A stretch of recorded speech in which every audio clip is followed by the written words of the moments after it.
Hello students, myself Bharti Jadhav from Silver Green English Medium School, Vidyanagari.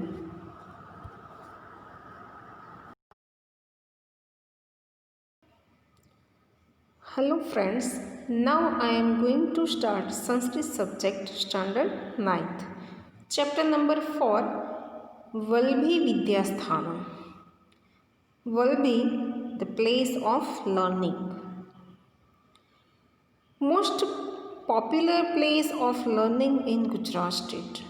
Valbhi University, scholars from different parts of the world studied here. So let's see first paragraph.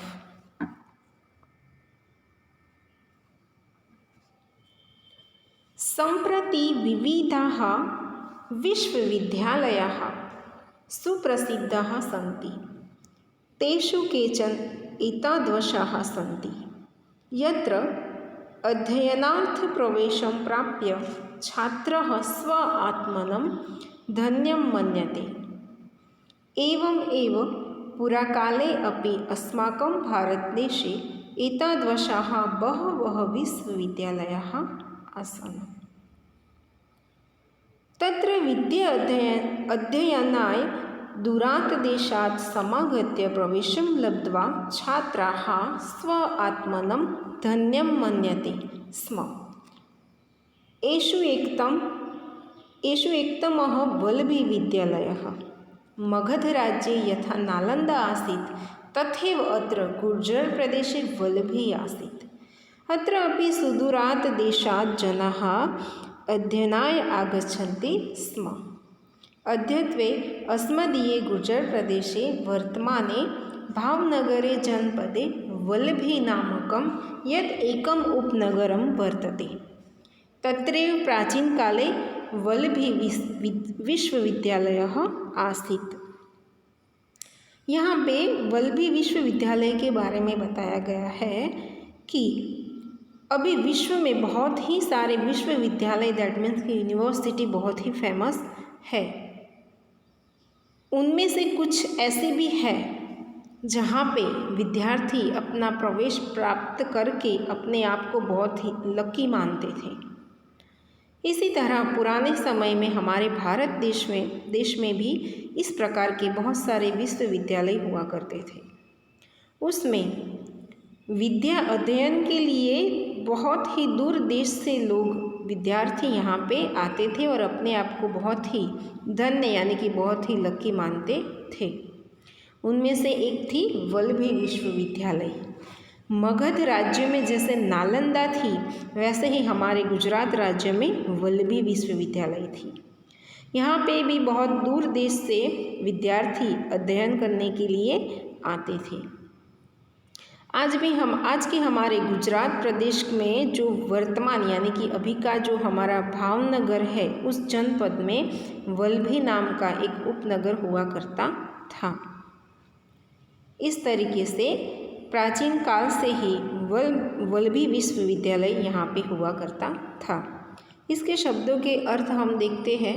संप्रति इसका अर्थ होगा now, विश्वविद्यालयाः यानी कि universities, सुप्रसिद्धा जो बहुत ही famous होती है, वेरी फेमस, तेषु इन ऑल ऑफ देम, केचन दैट मीन्स उनमें से कुछ, एतादृशा लाइक, संति आर, अध्ययन अर्थम फॉर स्टडिंग यानी अभ्यास के लिए, प्राप्य हैविंग ऑब्टेन्ड, स्व आत्मनम टू हिम सेल्फ, एवं एव इन द सेम वे, पूरा काले इन द पास्ट टाइम पहले के समय में, आसना वेर, समागत्य यानी कि कमिंग, लब्ध्वा हैविंग ऑब्टेन्ड, एषु एकतम वन ऑफ दिस उनमें से एक, नालंदा यानी कि Nalanda university, Gurjar Pradesh in Gujarat state,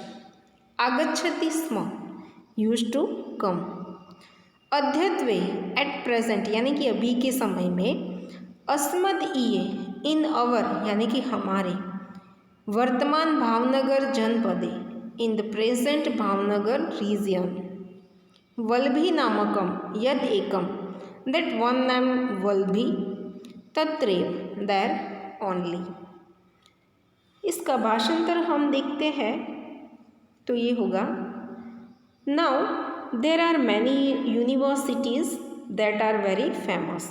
Among them there are such that a student considered himself lucky if he gets admission to study there. Exactly in the same way, in the past also there were such university in our country, India. Students coming from distant countries used to consider themselves blessed having secure admission there. Among these one was Valbhi University, as there was Nalanda in the kingdom of Magad. Similarly, here in Gujarat there was Valbhi. Here also people used to come for study from distant countries.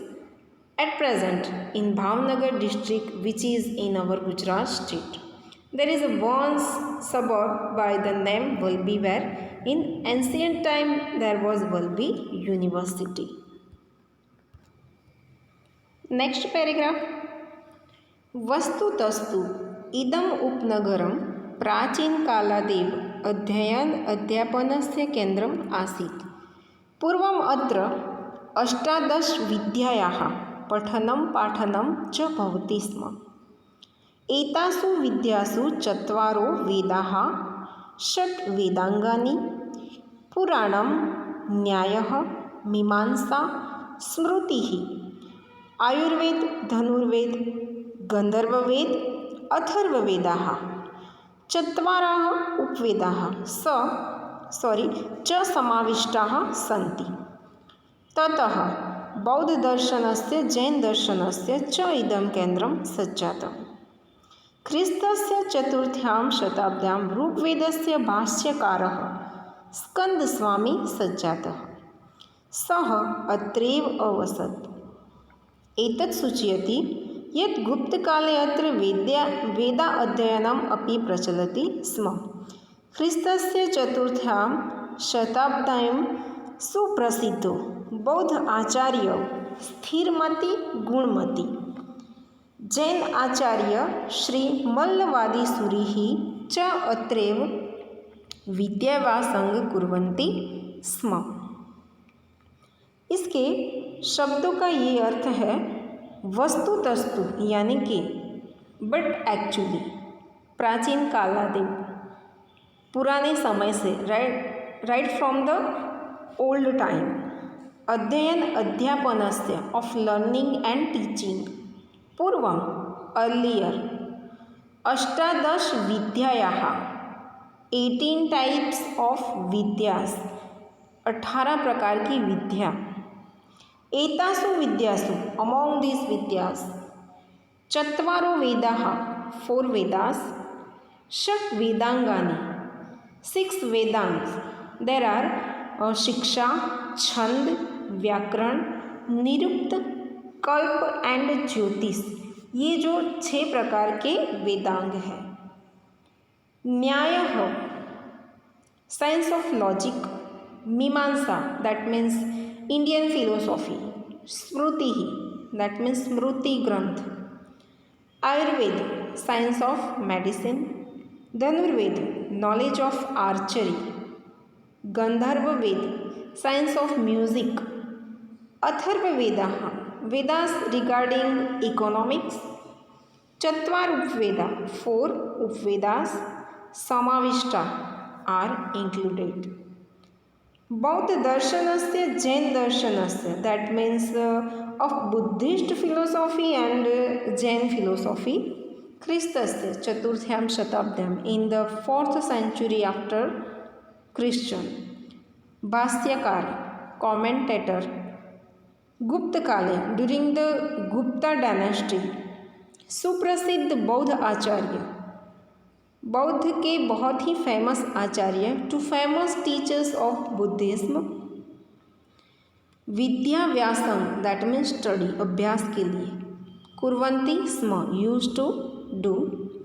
इसका अर्थ ये है, हकीकत में ये जो उपनगर है वो प्राचीन काल से ही अध्ययन और अध्यापन का एक केंद्र रह चुका है।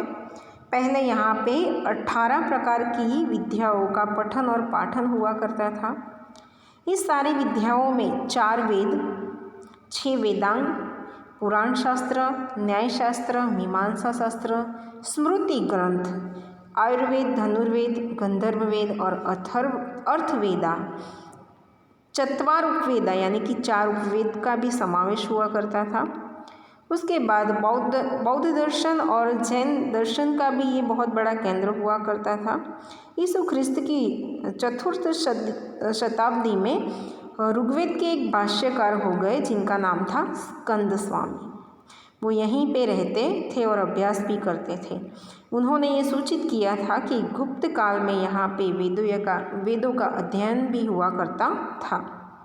यीशु ख्रिस्त की 4th सदी में बहुत ही प्रसिद्ध बौद्ध आचार्य स्थिरमति और गुणमति जैसे हुआ करते थे और जैन आचार्य श्री मल्लवारसूरी भी यहाँ पे ही विद्याभ्यास किया करते थे।